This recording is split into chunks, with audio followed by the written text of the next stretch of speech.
시작을 좀 해볼게요. 일단 오늘 뭐 대충 이제 방송 켜서 정리한 목차인데 이렇게 한번 해볼까요? 1번이 이제 월봉에서 나타난 현상, 그리고 그에 따른 시장 변화와 흐름, 그리고 두 번째로 이제 2번 사이클이죠. 이 저점에서부터 나온 사이클, 일봉과 주봉, 그리고 최근 3, 4개월간의 움직임. 최근에 이제 저점 찍고 6만 불 정도 저점 찍고 8만 불 때까지 반등 오고, 그 다음 다시 이제 6만 불대로 내려온 거에 대한 움직임에 대해서 또 생각을 해볼 거고, 다음 네 번째로 이제 현 시점에서 이제 중요하게 봐야 될 것들, 어떤 것들을 좀 생각을 해볼 필요가 있는지, 그런 것들을 말할 거고요.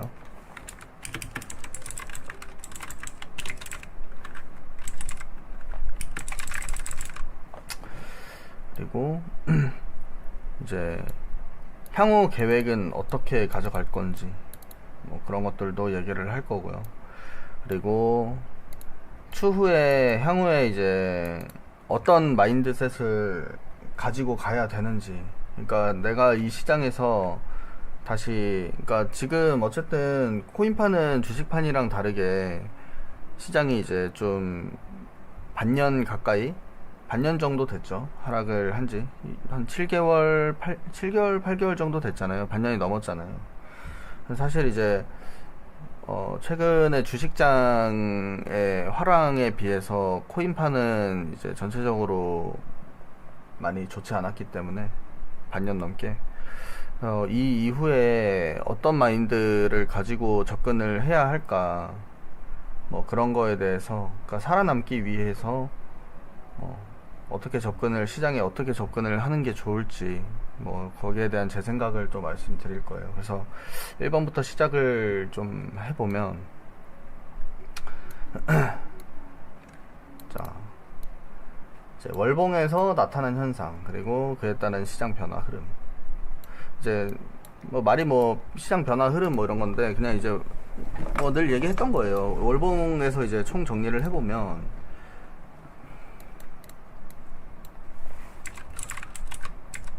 월봉에서의 포인트가 한 두 가지? 세 가지 정도 있다고 생각하거든요. 그러니까 포인트만 좀 보면 될 것 같아요. 그러니까 첫 번째가 이제 2평 60선 정도라고 생각을 하고, 뭐 50선을 보는 사람도 존재하긴 합니다. 근데 이제 저 같은 경우에는 60선이나 50선이나 사실 큰 차이는 없다라고 생각을 하는 입장이고요. 두 번째로 사이클 고점의 이격, 이게 좀 중요하다고도 생각하고요. 그리고 세 번째가 이제 RSI, 상대 강도 지수에 대해서 얘기를 해볼 거예요. 그래서 첫 번째를 좀 보면 이제 2평 60선이잖아요. 그래서 이제 월봉에서 이제 2015년도 저점부터 해가지고 이제 월봉 60선을 뭐 크게 이탈하지 않는 선에서 지나오고 있었는데, 어떻게 보면 이제 역대 10년 넘게 이 월봉 60선 근처에서 매수를 했다면 사실상 시장의 거의 바닥권에서 매수를 하게 된 상황이거든요. 그죠? 이때 매수를 했다거나, 이때 매수를 했다거나, 이때 매수를 했다거나, 이때 매수를 했다면 역사적으로 큰 수익을 안겨준 자리예요. 그래서 지금 보면 지금의 자리가 어디냐,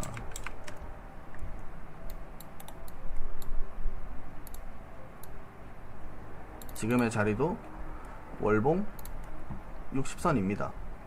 그죠? 그래서 일단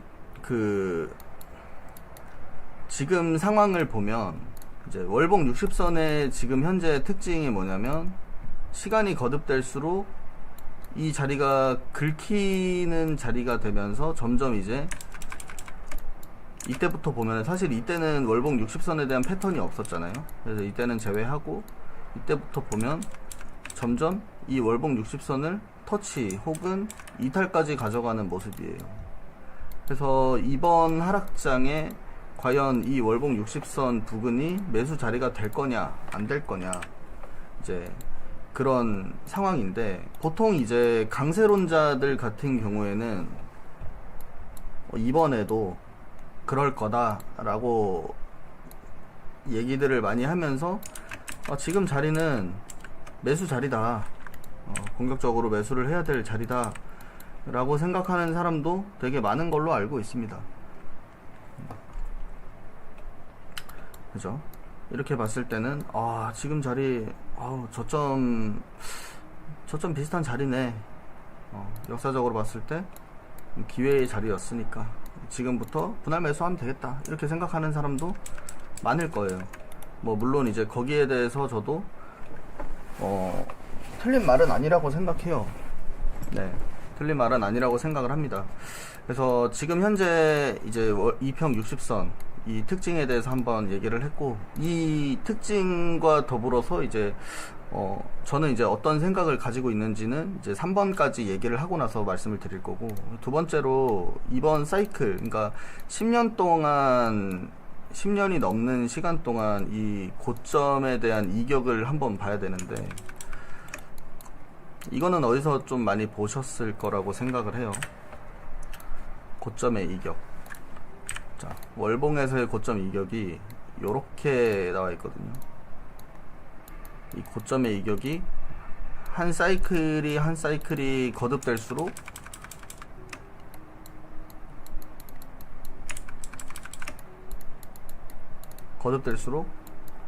이제 이격이 굉장히 많이 줄어들고 있죠. 그죠? 그래서 요 부분을 좀 생각을 해보시면 좋을 것 같아요. 예, 요 부분에 대해서 조금 있다가 다시 얘기를 할 거고요. 그래서 이격이 줄어들고 있다. 왜 이런 현상이 일어날까?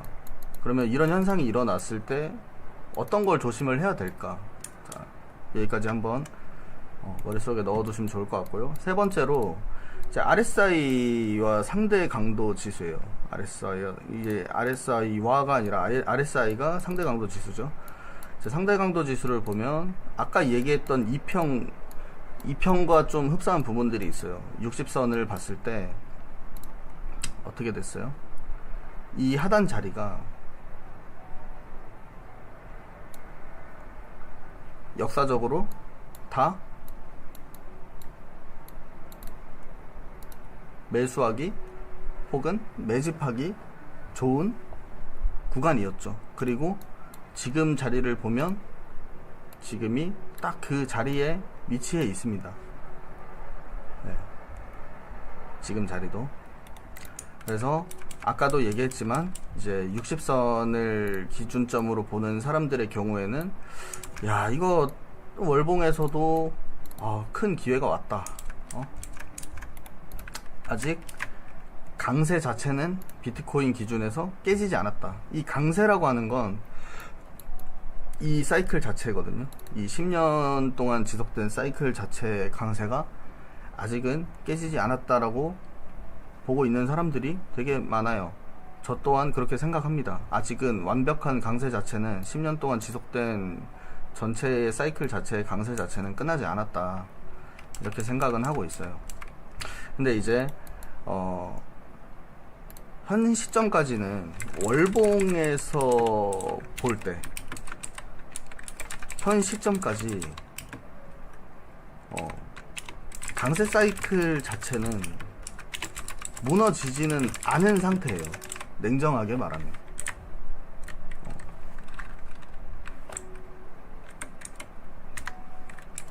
네, 냉정하게 말하면 제 시점에서는 월봉에서의 10년 넘게 이루어진 상승 사이클에 대해서는 아직은 무너지진 않았다고 보거든요.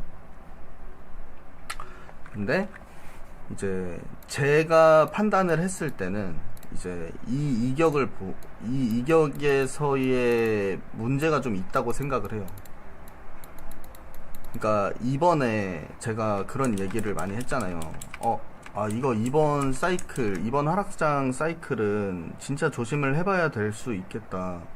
왜냐면 만약에 이 상승 사이클이 영원하진 않을 거라고 생각하지만 이 상승 사이클 자체가 이번에 무너질 수도 있겠다라고 제가 예전부터 이제 얘기를 해온 게 이런 문제가 좀 있다고 봐요. 그러니까 되게 조심을 해야 될 영역이, 이 이격이 줄어들면서 사실상 이제 사이클이 거듭될수록 이 고점을 높게 형성하는 힘이 점점 빠지는 형태가 된 거란 말이지. 그죠? 빠지는 형태가 되었고, 그에 따라서 이 월봉을 보면 이 월봉에서의 RSI를 한번 보시면 이게 이제 다 연결이 되는 거거든요. 그러니까 RSI를 봤을 때, 물론 이제 이 하단 자리를 봤을 땐 정말 매수 자리로서의 괜찮은 자리다라고 생각을 할 수는 있지만, 이 고점의 이격이 점점 줄어들면서 어떤 현상이 생겼냐, 이 고점에서의 월봉 다이버전스가 좀 생겼다라고 보거든요. 월봉에서의 다이버전스, 하락 다이버전스가 누적이 된 거죠. 보통 이제 다이버전스, 상승장에서 하락장 다이버전스는 뭐 조정 정도로 주고 무시하고 지속이 되는 경우가 많은데, 이렇게 장기간 누적되는 경우는 처음 보거든요. 그냥 이제 단순히 다이버전스가 한번 딱 떴다 그러면 이제 단순히 이제 이 상승장에서 봤을 때는 그냥 단순 조정 정도라고 생각할 수 있는 눌림이잖아요. 근데 이게 실제로는 이제 길어지고 이 퍼센테이지가 크기 때문에 우리가 이제 하락장이라고 많이 느끼는데, 어떻게 보면 지금 이때 이후에 또 한 번의 다이버전스가 형성이 되면서 하락장이 시작이 됐고, 이게 크게 봤을 때는 이 다이버전스가 연속된 다이버전스가 형성이 됐다라고 봐요. 그래서 제 생각에는 이번 하락장이 역대 하락장들보다 더 조심을 해야 될 시기라고 보는 게, 이 고점에서의 이격이 줄어들면서 결국엔 상승에 대한 힘이 빠지면서 다이버전스까지 누적이 되어 있기 때문에, 이번엔 어쩌면 역대 하락장들이랑은 좀 다르게 정말 심각한 상황이 도래할 수 있겠다, 이렇게 생각을 하고 있고, 그리고 이번 하락장 같은 경우에 이제 모든 자산 시장들이 비트코인과 같이 하락만 하지 않았잖아요. 주식장은 화랑이었고, 금 같은 경우에는 엄청나게 큰 상승을 해왔고, 물론 이제 그 직전에 비트코인도 상승장이 오기는 했지만, 이제 최근 시기상으로 보면 비트코인 혼자 이렇게 하락장이 온 게 굉장히 의아한 정도의 수준이란 말이죠. 왜 이렇게 자산시장이 다들 화랑인데 비트코인만 7달, 8달 전에 이렇게 먼저 빠졌을까? 이런 이유도 충분히 있다고 생각을 해요. 그래서 이제 월봉에서 봤을 땐 이제 이런 리스크가 좀 존재를 한다. 그래서 월봉에서의 다이버전스 누적은 앞으로 시장이 점점 더 심각해질 수 있고, 여기까지의 하락은 정말 아무것도 아닌 걸 수도 있겠구나. 언제부터 이 월봉이 깨지기 시작하면 정말 위험해지는 상황이 도래할 수도 있겠구나, 이렇게 생각을 하고 있고요. 충분히 이 강세 패턴, 그러니까 강세 패턴이라는 게 보면은 일정 레벨을 지키면서 계속 위아래로 흔들면서 계속 상승하는 패턴이 이제 강세 패턴이라고 보거든요. 상대 강도 지수를 이렇게 보시면 돼요. 그러니까 일정 구간을 레벨을 지키면서 얘가 이 밑으로 떨어지면 사실상 이제 강세 패턴이 아니게 된 거잖아요. 근데 이제 이 구간대를 계속 반복을 하면서 10년 넘게 강세 패턴을 이어왔는데, 이번에 어쩌면 아직까지는 깨지지 않았지만 이번에 깨지면서 정말 시장이 역대급 크립토 윈터가 올 수도 있는 장세가 될 수 있겠다. 그래서 이런 리스크에 대해서 계속 생각을 하고 있고, 어쩌면은 이 강세 패턴 자체가 이번에 이탈이 되는 상황이 올 수 있겠다. 그래서 제가 계속 얘기하는 게, 어쩌면은 이번에 역대 하락장이랑은 좀 다르게 생각보다 하락장이 심각해질 수도, 그리고 생각보다 얘가 다시 상승장으로 돌려 나오는 데 있어서 정말 오래 걸릴 수도, 네, 그런 변수에 대해서 정말 생각을 많이 하고 있다라고 방송에서도 진짜 많이 얘기를 하는 게, 일단 월봉에서 이런 현상들이 보이기 때문에 이런 얘기들을 많이 하게 되는 것 같아요. 네. 그래서 이 강세 패턴이라던가 이런 강세 패턴이라던가 이격에 대해서 이제 좀 신기한 부분들을 제가 말씀드리면,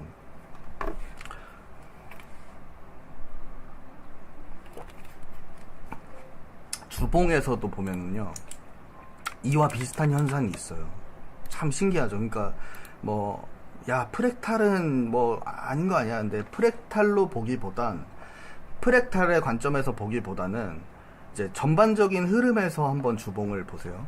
자, 이제 주봉으로 넘어갈 건데, 이제 두 번째, 이번 사이클 23년도부터 25년도에서의 움직임이에요.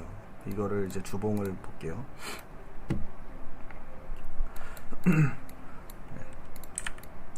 자, 주봉. 이게 주봉인데, 이제 여기는 월봉에서 다 했잖아요. 사실 이제 주봉에서도 이제 이 주봉의 300선, 이 자리가 이제 월봉 60선과 50선 그 사이 구간 어딘가와 비슷한 자리거든요. 네, 이 300선과 50선, 60선 그 중간값 정도의 자리예요. 300선이 비슷하죠. 말했던 이 자리가 이 자리를 이제 타고 올라온 자리다. 근데 이제 보면 딱 직전 자리까지 와 있죠. 그냥 비슷하게 생각하면 되고, 이 편 같은 경우에는. 그리고 주봉에서 이제 이 사이클을 볼 거예요. 이 23년도 저점부터 22년도 저점부터 23년도 초부터 해서 이 사이클을 볼 건데, 참 재밌는 게 있어요. 제가 월봉에서의 이격도, 이제 이걸 볼 거거든요.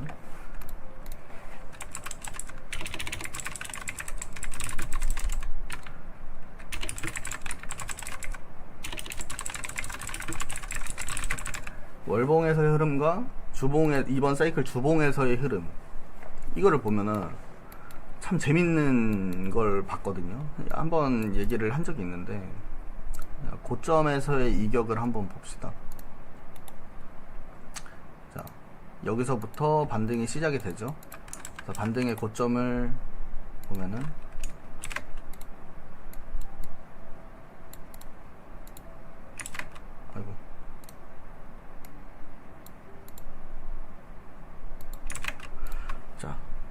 대략적으로 표시를 했어요. 대략적으로 표시를 했는데 어떻게 됐어요? 자, 상승을 하는 과정에서 이격이,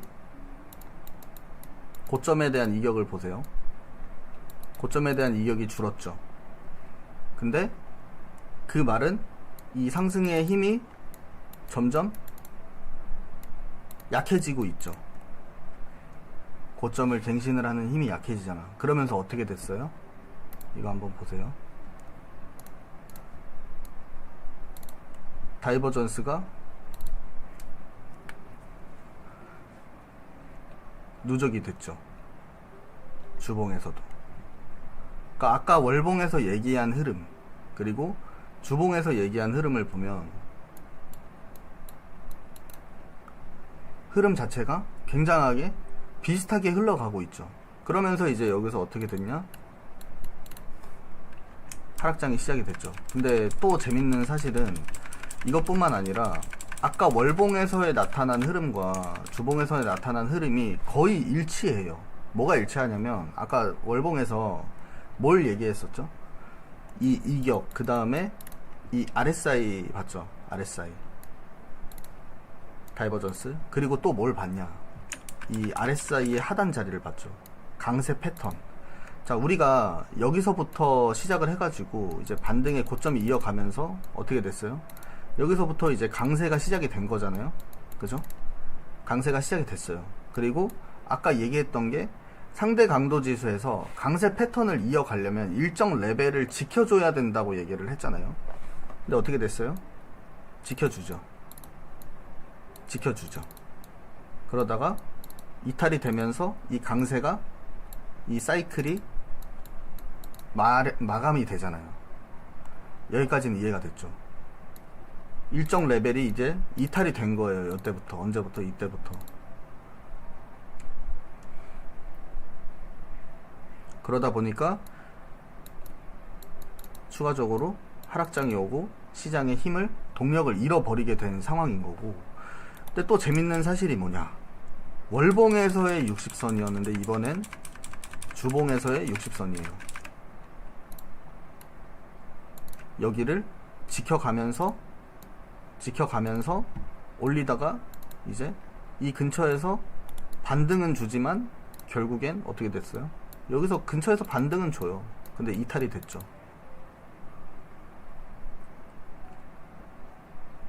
무슨 말인지 이해가 됐죠.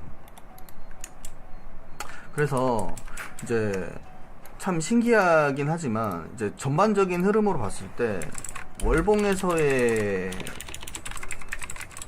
큰 흐름과 주봉에서의 이번 사이클 큰 흐름이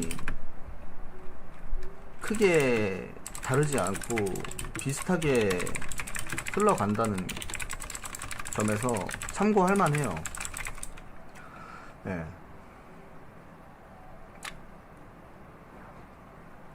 참고할 만하다라고 생각하고,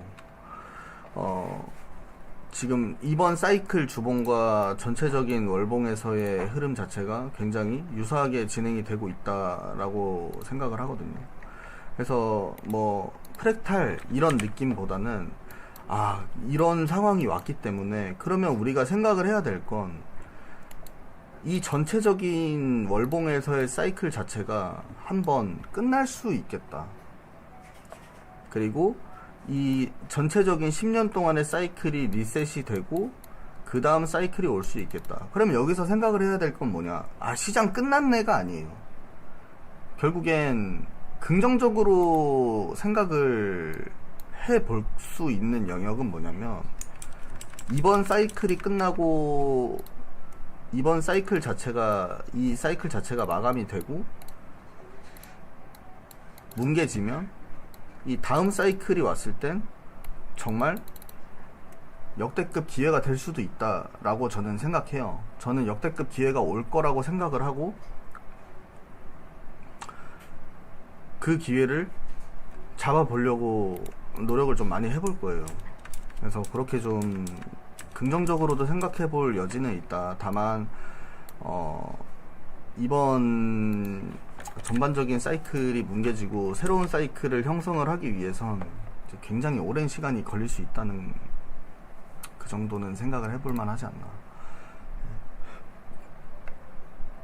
그래서 이제 주봉에서도 좀 얘기를 나눠봤고, 주봉과 일봉은 거의 비슷한 흐름에서 생각을 해볼 수 있는 영역이에요.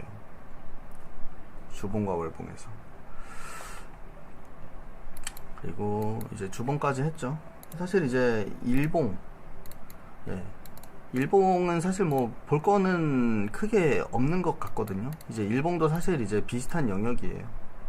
이제 아까 월봉에서 주봉 넘어올 때 월봉 60선과 주봉 300선이 비슷한 위치에 있었다라고 했잖아요. 뭐 일봉도 이제 주봉 60선과 일봉 300선이 거의 비슷한 위치에 존재를 한다라고 생각하면 되고, 거의 비슷한 맥락에서 바라보시면 될 것 같아요. 그래서 사실 일봉에서는 크게 뭐 설명할 건 없는 것 같고요. 좀 세분화하는 건데 뭐 크게 설명할 건 지금 시점에서는 별로 없는 것 같고, 이때 지금 뭐 일봉? 근데 일봉으로 이것 좀 봅시다. 그러니까 뭘 보냐면 이제 저는 이 시점부터 해서 이제 최근 3, 4개월간의 움직임 플러스 일봉 정도를 좀 같이 섞어서 볼 건데, 저는 여기까지는 상승장이 올 수 있는 영역이라고 생각을 했는데, 여기서 이제 실패를 하고 밑으로 빠지면서 제가 했던 말이, 아, 이거 이제 상승장 못 온다, 끝났다, 이러면서 그냥 여기서 숏을 들어가기 시작을 했거든요. 그리고 반등 오면서도 계속 숏을 모으기도 했고요.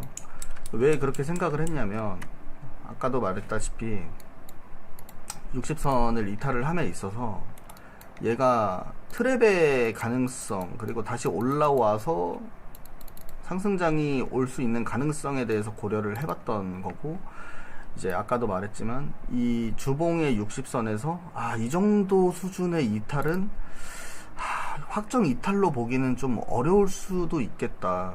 이 매물대도 이탈을 하지 않았기 때문에 좀 애매한 영역에 있다. 그러니까 상승장을 보려면 이 시기가 진짜 마지막 희망이다 라고 생각을 했는데, 여기서마저도 위로 꺾지 못했어요. 그래서 이제 이거 이제 하락장으로 접어드는 시기구나 라고 생각을 했고, 그리고 이때 얘기를 한 게, 이 시점에서 얘기를 한 게 뭐냐면, 여기 10달짜리 매물대가 있다, 이거 한 방에 뚫기는 진짜 쉽지 않을 거고, 내 생각엔 이 매물대 중단을 봤을 때,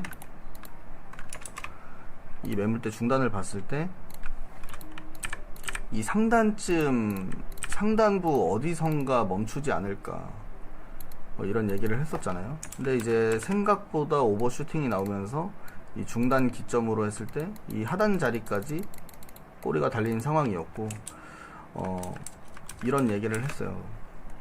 여기서 내려올 때 지표가 굉장히 매도 과열 상태가 될 거다. 근데 문제는 뭐냐면, 매도 과열 상태가 됐다가 이 매도 과열 상태를 해소시키고 상대 강도 지수가 정상화가 될 때, 결국에는 정상화가 되려면 어느 정도 반등장도 좀 오고 시간으로서 해소를 하겠죠. 네. 시간으로서의 해소를 할 거기 때문에 이게 정상화가 될 때부터는 굉장히 조심을 해야 된다. 그래서 이때도 조심을 했고, 이때도 계속 숏을 모으기도 한 거예요. 계속 정상화가 되고 있으니까. 그리고 나서 이게 해소가 되고 정상화가 되면 다시 하락장으로 접어들 거다라고 이제 얘기를 했거든요. 근데 문제는 이제 하락장으로 접어드는 시기가 사실 이제 결국엔 이 매물대를 여기서 정상화 시키고 해소를 한 다음에 그 다음에 이걸 깰 거다라고 얘기를 했어요. 저는 지금도 이거 깰 거라는 생각에는 변함이 없긴 해요. 근데 문제는 뭐냐면, 아직 안 깨졌잖아요. 근데 어제 방송 보신 분도 아시겠지만, 이번 사이클에서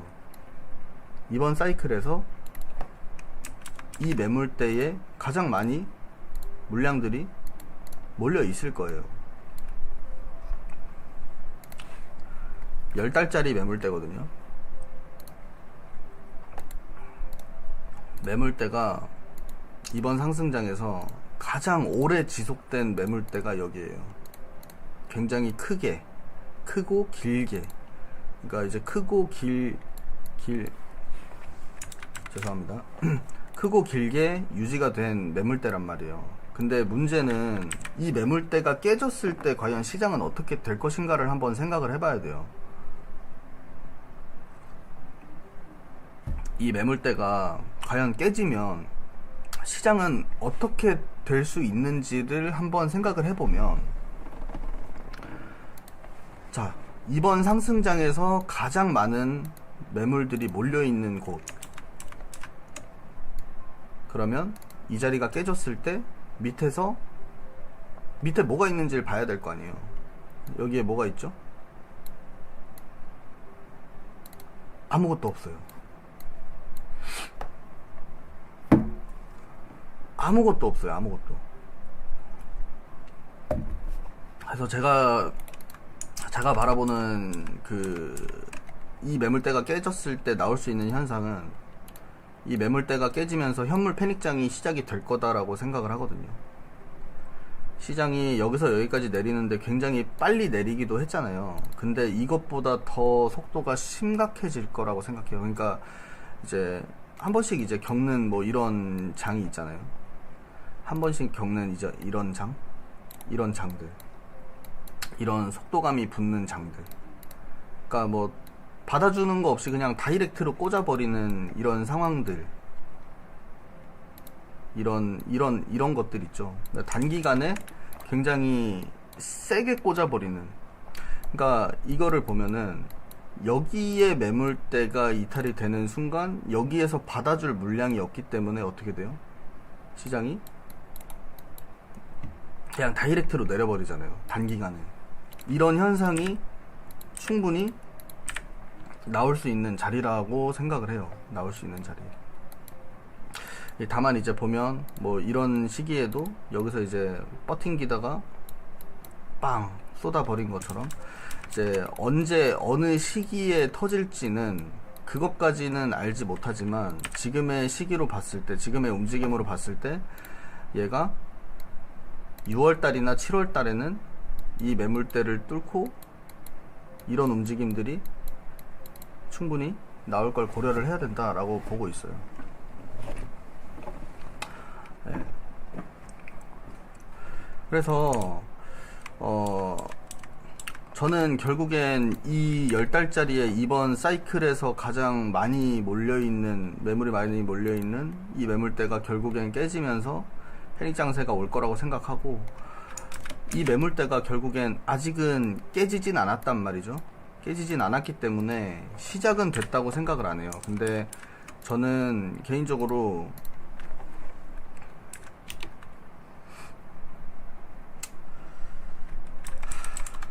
조심하라는 말을 하고 싶어요. 그 채팅창을 보면 지금 뭐 반등이 나오고 뭐 분봉에서 양봉이 나오고 그럴 때마다 뭐 찐반인가 뭐 찐반인가 끝났나 저점 나왔다 이렇게 얘기를 하는데 저는 진짜 조심해야 될 시기라고 생각해요. 그러니까 이 전체적인 추세를 봤을 때 주봉에서도 그렇고 일봉에서도 그렇고 긍정적으로 볼 만한 것들이 사실 별로 없어요. 그리고 여기에다가 적진 않았는데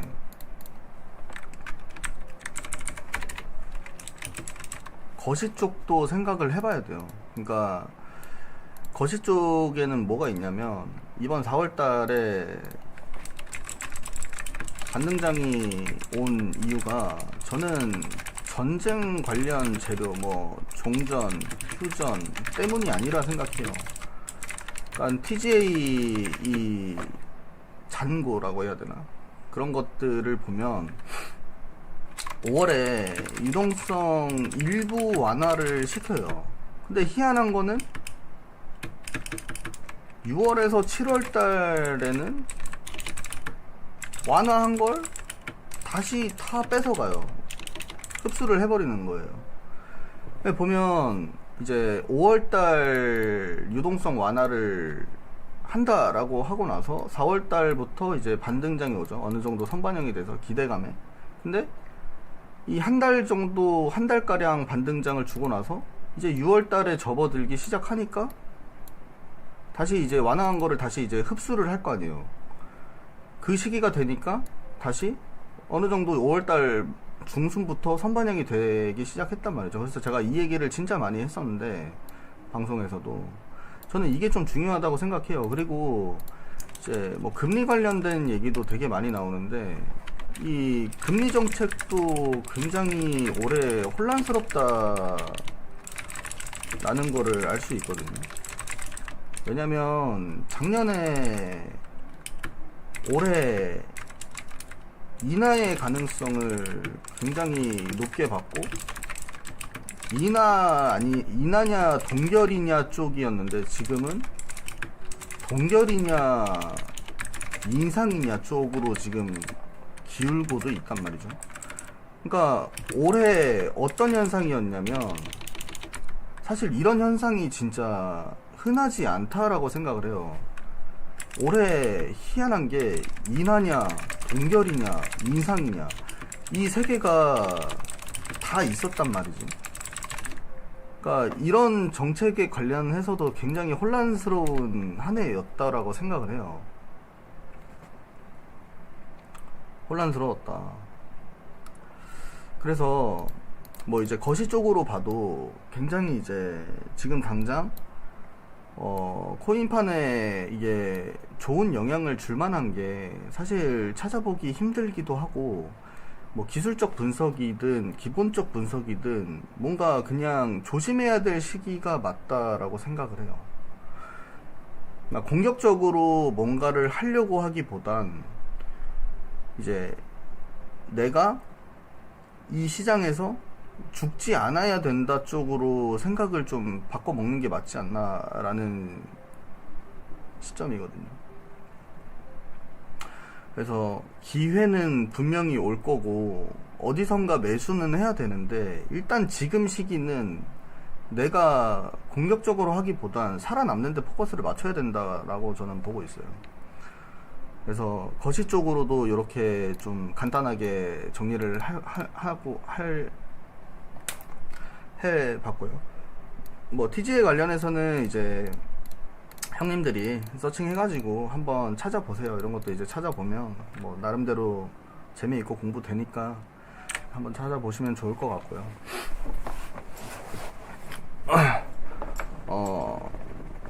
그리고 이제 월봉 뭐 이런 거 다 얘기했죠. 그리고 최근 3-4개월간의 움직임도 방금 얘기했듯이 이 반등장 뭐 이런 것들도 어느 정도 거시 쪽의 영향을 좀 받은 게 아닌가. 그리고 이런 반등이 나오면서 일봉에서 어느 정도 상대 강도 지수가 정상화가 되고 다시 떨굴 때를 조심해야 된다라고 했는데, 이제 여기서 정상화 시키고 조정 주고 다시 정상화 시키고 떨구기 시작했죠.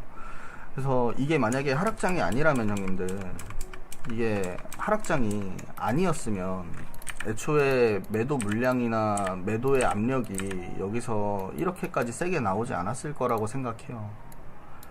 여기까지 내렸으면 안 된다라고도 생각을 하고. 네. 그래서 매도 물량이 아직 이 하락장을 끝내기에는 좀 매도 압력이 너무 센 게 아닌가라는 생각을 좀 하고 있어요. 그러니까 이게 이제 일봉에서 봤을 때도 뭐 주봉에서 봤을 때도 주봉에서 볼 때도 이 매도가, 그러니까 이 하락이 어느 정도 마무리 단계에 들어올 거였으면, 그러니까 아직 이제 진행 중이긴 하지만 그래서 좀 더 지켜보고는 있는 건데, 이 자리가 깨지지 않았으니까 그런 건 좀 볼 필요가 있는 것 같아요. 얘가 만약에 추가적으로 하락이 나온다 한들 어느 정도 선에서 브레이킹이 걸리고 이때보다 큰 하락이 나오지 않는 선에서, 음봉의 힘은 약한데 음봉의 길이는 짧은데 거래량은 많이 터졌고 브레이킹이 걸렸고 시장이 횡으로 빼는 움직임들이 나온다. 그러면 정말 바닥권이 될 수 있어요. 정말 바닥에 가까워진 움직임이 될 수도 있다고 생각을 해요. 근데 이제 전제 조건이 그거죠. 음봉이 나왔는데 이 나온 음봉의 크기가 이 직전의 하락분보다 약해야 되며, 거래량은 훨씬 더 많이 터져야 되며, 브레이킹이 걸려서 횡보를 해야 돼요. 그러면 이 세 개의 조건이, 최소한 3개 이상의 조건이 필요한데, 이 3개의 조건 중에 지금 충족된 게 뭐가 있냐? 하나도 없어요. 지금은 어쨌든 주봉에서도 일봉에서도 이 하락이 진행 중인 상황인 거잖아요. 그래서 내가 숏을 들고 있고 내가 롱을 잡으려고 해도 이 3개의 조건이 어느 정도 충족이 돼야 된다고 봐. 여기서 이제 하락장이 진짜 끝나려면, 얘가 지금 뭐 20 몇 프로 빠졌다면서요. 얘 여기서부터 30 몇 프로씩 빠졌잖아요. 이거보다 짧아야 돼요. 힘은 훨씬 더 약해야 되지만 거래량은 엄청나게 터져야 되고 거래량은 엄청나게 터지지만 멈춰서 횡보를 쳐줘야 돼요. 그러면 이제 이 기준점을 가지고 롱을 노려볼 수 있는 상황이 올 거예요. 근데 그러려면 얘가 이거보다 짧아야 된다고 했잖아요. 이 하락분보다 약해야 돼요. 약해야 된다고. 그러면 얘는 이 어딘가가 되겠죠. 이 5만 불 때 어딘가가 될 거예요. 훨씬 더 약해야 되니까. 근데 애매하게 약하면 안 돼요. 이것보다도 짧아야 되며 거래량은 그만큼 훨씬 더 이때보다 많이 튀어야 돼요. 그래서 지금은 매수할 시기가 전혀 아니에요. 지금은 내가 볼 땐 매수할 시기라기보다는 리스크 관리를 하고 지켜볼 때라고 생각을 해. 왜냐면 진짜 여기 무너지면은 저는 이거는 진짜 10년 한 입장에서 이럴 때도 얘기를 했어요. 이거 여기 이제 깨지면 급락 나올 수 있다 이러면서 제가 이날도 방송을 켰었고, 이날 제가 롱포지션 손절하고 숏으로 바로 갈아타자마자 비금봉 나왔거든요. 이거 방송 보신 분들은 아마 기억할 텐데, 뭔가 움직이는 게 이상함을 느껴서 제가 이날 아침인가 딱 터지기 전에 방송을 켰어요. 아, 이거 여기서 올라가지 못했다, 저항 맞았고 다시 내려온 상황에서 아, 이거 손절 봐야 된다, 정리를 하고 그대로 숏 갈아타자마자 이거 나왔거든요. 그러니까 이게 위험한 자리, 그러니까 급락이 나올 수 있는 움직임과 자리를 봐야 되는데, 지금이 딱 그걸 조심해야 될 시기라고 생각해. 뭐 당장 뭐 하루 아침에 나올 수 있지는 않겠죠. 뭐 그럴 수도 있겠지만 그러지 않을 가능성이 더 높잖아. 근데 결국엔 이 자리 어딘가가 뭉개지기 시작하면 어느 순간 대처가 안 될 수준으로 나올 거라고 난 보거든요. 그러면은 무슨 현상이 일어나냐면, 여기서 롱을 타고 있는 사람들이 여기든 저배율이든 고배율이든 롱을 타고 있는 사람들이 여기서 이제, 저는 이거 깨지면 현물 패닉도 같이 동반된다고 생각을 해요. 그러면 진짜 우르르 한 방에 털리는 거예요. 그러니까 대처할 시간을 지금은 주잖아요. 지금은 대처할 시간은 주면서 떨어진단 말이에요. 그죠? 내가 손절을 걸어 놓고 뭐 여기서 매수해도 시간적으로 이걸 보면서 판단을 할 수가 있는데, 아시잖아요. 비트가 한 번씩 어떤 움직임이 나오냐. 뭐 이따위 족 같은 거 나오잖아요. 뭔지 알잖아요. 이거 어떤 움직임인지 다들 겪어봤잖아요. 이런 거. 이런 거 겪어봤잖아. 저런 식의 움직임이 나올 수 있는 상황이라 생각하면 돼요. 근데 이때보다 훨씬 더 심각한 상황으로 빠질 수 있다라고 생각을 하는 거죠. 그래서 대처가 아마 안 될 거야, 내가 볼 때는. 대처가 안 되는 상황이 올 수 있다는 거는 알고 있어야 될 것 같아요. 그래서 전반적으로 이제 그렇게 생각을 하고 있고, 향후 계획을 좀 말씀을 드리면, 제가 지금 포지션을 잠깐 오픈을 하면은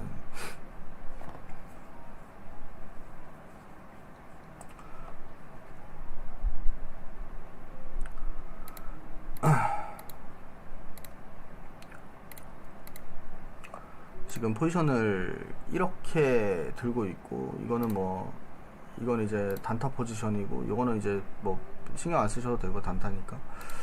그리고 이거 말고 이제 1.3비트 숏이랑 또 545 솔라나인데, 그것도 물량이 그렇게 많진 않으니까 뭐 대충 이것만 보여드려도 될 것 같은데, 어쨌든 지금 포지션을 이렇게 들고 있는데, 저 같은 경우에는 이제 향후 계획 같은 경우에 뭐 앞서서 말씀드렸다시피 저는 이거 깰 거라고 봐요. 네. 이미 이거 깨지 않을 거였으면 여기까지 내려왔으면 안 되고, 일봉에서도 이 단기적으로 돌파한 일봉에서의 추세 리테스트 자리도 다이렉트로 깨졌고, 이 매물대 하단도 다이렉트로 깨졌기 때문에 얘는 여기서 반등이 나온다 해도 결국 다시 밑으로 꽂을 거라고 생각해요. 결국엔 다시 밑으로 꽂을 거라고 생각을 하고요. 그래서 지금 가진 이 포지션 있죠. 이제 이거 다시 내릴게요. 이 포지션은 저는 언제 어떻게 할 거냐, 그러니까 명확하게 몇 불까지 볼 거다 이렇게는 말씀을 못 드려요. 왜냐면 아까도 말씀드렸지만 이 자리가 깨지면서 뭐가 나올 거라고 생각을 하냐면 패닉장이 올 거라고 생각해요. 근데 아시다시피 광기도 패닉도 예상할 수 없는 움직임이라 생각하거든요. 이 저점, 그러니까 광기 같은 경우엔 광기에서의 꼬리를 예측하는 거고, 패닉 같은 경우엔 패닉에서의 꼬리를 예측하는 건데, 그것까지는 사실 알 방법이 저는 아직 제가 부족해서인지는 모르겠지만 그것까지는 알 방법을 모르겠어요. 다만 생각해 볼 수 있는 건 이제 월봉에서의 생각, 그리고 주봉에서의 생각도 말씀드렸죠. 그리고 월봉과 주봉에서 뭔가 일치하는 현상들이 있었고, 그게 지금 지속되어지다 보니까 이제 생각을 해볼 건 이번 하락장이 정말 기존의 하락장보다 악랄할 수 있겠다, 생각보다 더 세고 생각보다 더 깊고 생각보다 더 오래가는 그런 하락장도 우리가 생각을 해봐야 되지 않을까라고 얘기를 했잖아요. 근데 일단 그런 것들을 봤을 때 사실 이제 숏 포지션 같은 경우에는 어느 정도 일정 레벨을 지나게 되면 숏을 계속 들고 있는 게 크게 메리트가 없어요. 그거는 무슨 말인지 알 거라고 생각을 해요. 예를 들어서 만약에 얘가 3만 달러를 가든 3만 달러에서 2만 달러를 가든 2만 달러에서 1만 달러를 가든, 얘는 2만 달러에서 1만 달러 가려면 마이너스 50%가 찍혀야 되는데 고작 1만 달러밖에 안 움직이거든요. 그죠? 근데 여기서 50% 빠지면 3만 달러잖아요. 근데 여기서는 3만 달러만큼의 수익을 걷지만 여기서는 1만 달러밖에 수익을 못 거둬요. 그러니까 숏은 시간이 이제 지나고 어느 정도 퍼센테이지로 먹기 시작하면 점점 메리트가 없어지기 때문에 어느 정도 일정 구간에서는 이제는 숏을 들고 있어도 크게 메리트가 있지 않겠다라는 생각이 들면 그때부터 익절을 나갈 거고요. 그리고 개인적으로 이제 숏의 익절 시기는 명확하게 말씀드리진 못하겠지만 숏의 익절 그 이후에 비트 현물 매집 이렇게 계획을 하고 있어요. 아마 동시에 들어가지는 않을 것 같고, 그래서 기본적으로 숏을 정리하는 구간대라고 말하기는 좀 애매한데 언제부터 정리를 할 거냐, 대략적으로 이제 초안을 말씀드리면 숫자로 보지 말고, 그러니까 대략적으로 얘가 어느 지점 밑에서부터는 익절이 나갈 건지를 한번 생각을 해보면, 저는 이번 하락이, 그러니까 기본적으로 이게 하나의 소파동, 그리고 이게 하나의 대파동이라고 생각을 해요. 이 소파동이 모여서 이게 하나의 대파동이 됐다고 생각을 하고, 그리고 이게 이제 소파동, 그리고 반등파동, 그리고 또 대파동으로 진행이 될 거라고 생각을 하거든요. 근데 기본적으로 이번 하락 파동은 이 하락분의 힘보다 더 강했으면 강했지 약할 거라고 생각을 안 해요. 반대로 얘기하면 아까 얘기한 것처럼 중간에 정말 짧게 나오는데 여기서 거래량이 미친 듯이 터져가지고 여기서 갑자기 횡보를 한다? 그러면 끝났다고 생각을 해볼 거예요.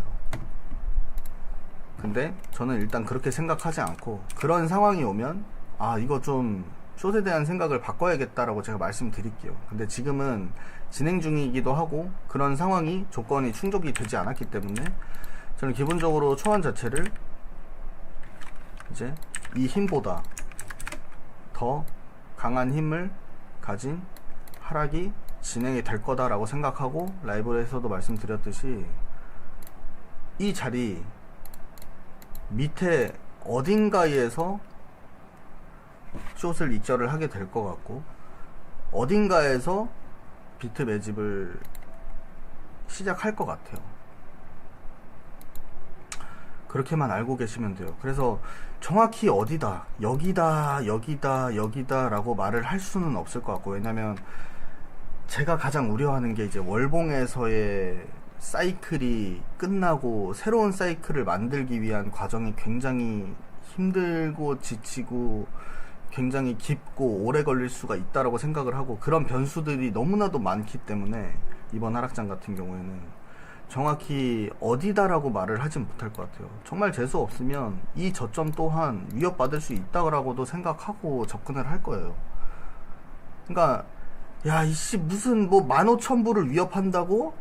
야 이 비용신아 이제 하다 말 같지도 않은 소리 하고 있네 라고 생각할 수도 있는데, 그러니까 제가 하고자 하는 얘기는 이번 하락장은 그만큼 보수적으로 접근하고 굉장히 신중하게 접근을 하겠다라는 걸 얘기를 하는 거예요. 그래서 제가 계속 얘기하는 거는, 제가 비트 현물 매집을 계속 강조하는 이유가 있어요. 이제 이걸로 넘어가는데,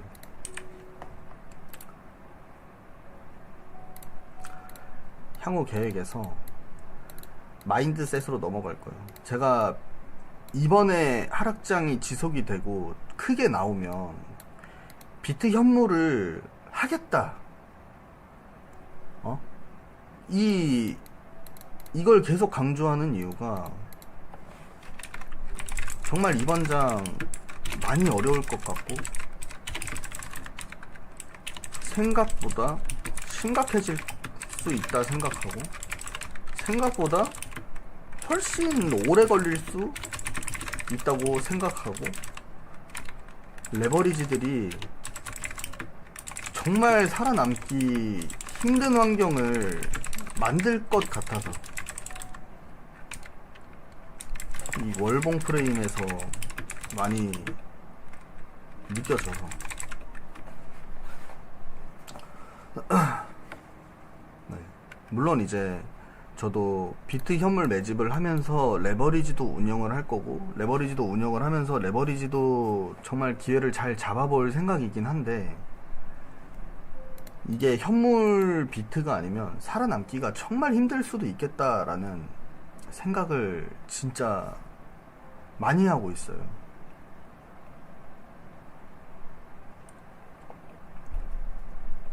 내가 살아남기 위해서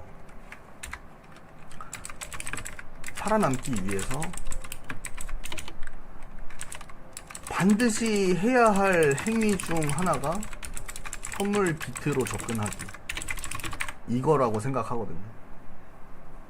그러니까 사실 이런 자리가 왔을 때, 뭐 이런 자리들이 왔을 때 내가 여기서 비트 매집을 하면 이렇게 크게 한 번 더 반토막을 내고 뭐 60%를 내고 올라가든 만약 70%를 내고 올라가든, 내가 이런 자리에서 잡으면 현물 같은 경우에는 진짜 코인이 역사 속으로 사라지지 않는다면 결국엔 다시 돌아올 자리라고 확신을 할 수 있거든요. 비트코인 같은 경우에는. 근데 알트코인 얘기도 안 하잖아요. 아예. 알트코인은 그게 불가능할 거라고 생각을 하니까.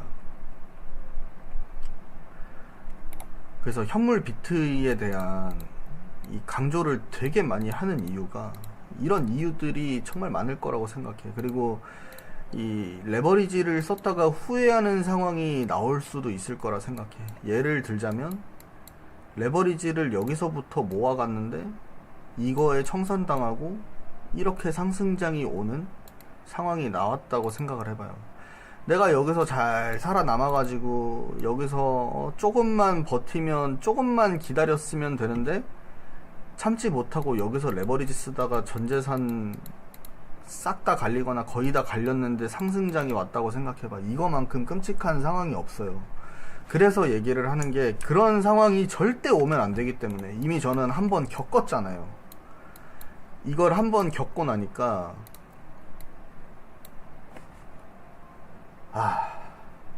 너무 힘들었어요.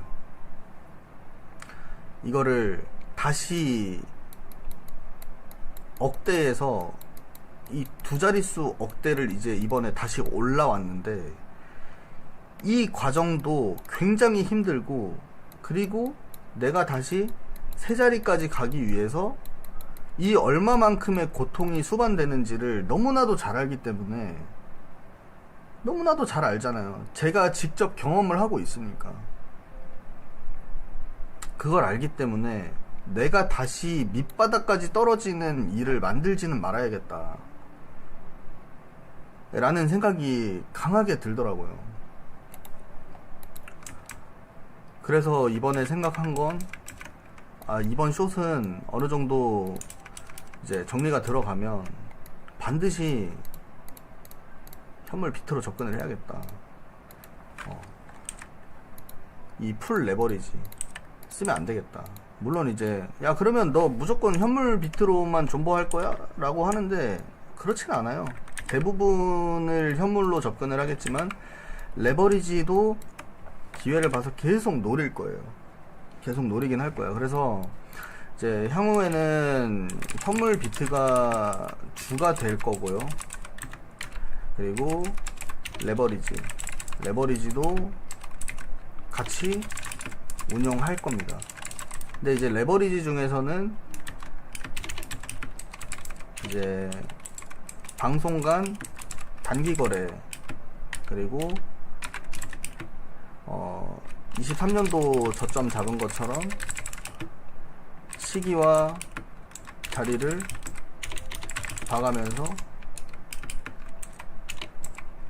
바닥권을 잘 노려볼 시드. 그래서 총 현물 비트, 그리고 방송용 단기 거래 시드, 그리고 뭐 23년도처럼 밑에서 이제 현물 비트처럼 한 사이클을 먹기 위해서 노릴 그 선물 레버리지 시드, 이렇게 3개를 운영할 거예요. 근데 결국엔 현물 비트가 주포가 될 겁니다. 그래서 최대한 이제 마인드셋을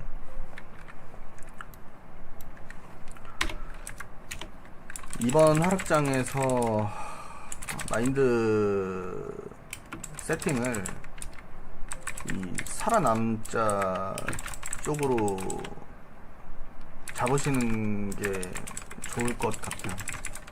굉장히 힘들 거니까. 이게 월봉에서 새로운 사이클을 만들지 않더라도, 일반적인 그냥 평소의 사이클과 비슷한 하락장이더라도 힘들어요.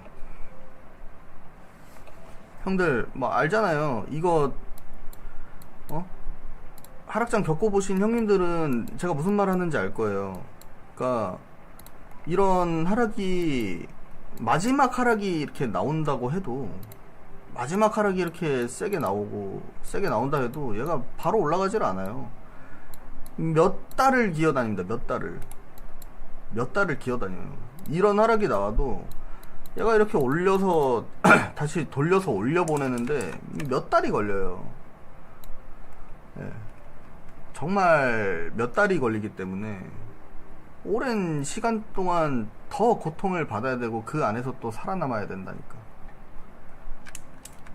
쉽지 않다라는 걸 누구보다 형님들이 더 이제 잘 알잖아요. 하락이 얘가 여기서 이렇게 진행이 된다라고 하더라도 이렇게 가겠어요? 아니잖아요. 얘가 정말 심한 상황으로 이렇게 가지 않더라도, 얘가 뭐 이 정도에서 끝나더라도 얘가 뭐 이렇게 가지를 않으니까 뭐 이지랄 할 거 아니에요. 뭐 이렇게까지는 안 움직이겠지만 굉장히 오랜 시간 동안 괴롭힐 거고, 그 안에서 이게 살아남고 이게 버티는 것도 굉장히 체력 소모, 정신적 소모가 정말 심각해질 수 있단 말이지. 그래서 어쨌든 그런 마인드 세팅이 정말 중요할 거다라고 생각을 하고요. 그래서 근데 너는 왜 알트 안 하고 비트 잡으려고 하는 거냐, 이거 궁금하실 수 있어서 미리 말씀드리는데, 저는 비트 현물 매집을 하려는 이유가, 이번 사이클에 비트 현물 매집하면 최소 몇 년 이상 들고 갈 거예요. 그러니까 정말 말 그대로 장기 투자할 목적으로 매집하는 거예요.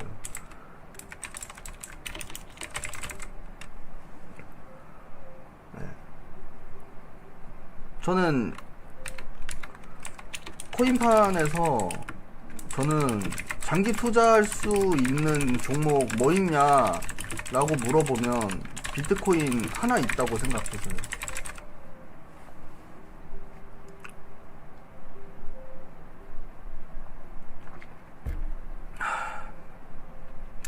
네, 그래서 저는 이제 비트 매집만 하려고 하는 거고, 또 하락장 때 또 돌려 나오는 과정에서 또 비트 위주의 장세가 또 될 가능성도 있고, 여러 가지 면에서 봤을 땐 그냥 언니 비트가 맞다고 생각을 합니다. 저는 이더리움도 결국엔 알트라고 생각을 하고, 그리고 장기 투자를 함에 있어서 사실 비트만 한 게 없다고 생각해요. 이더보다.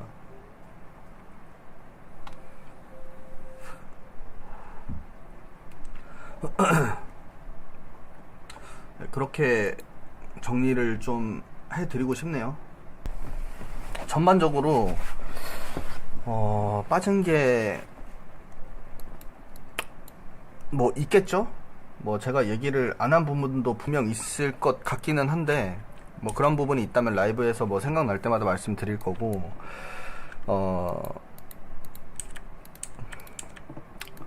제가 얘기하고자 하는 거는 거진 다 해드린 것 같은데요.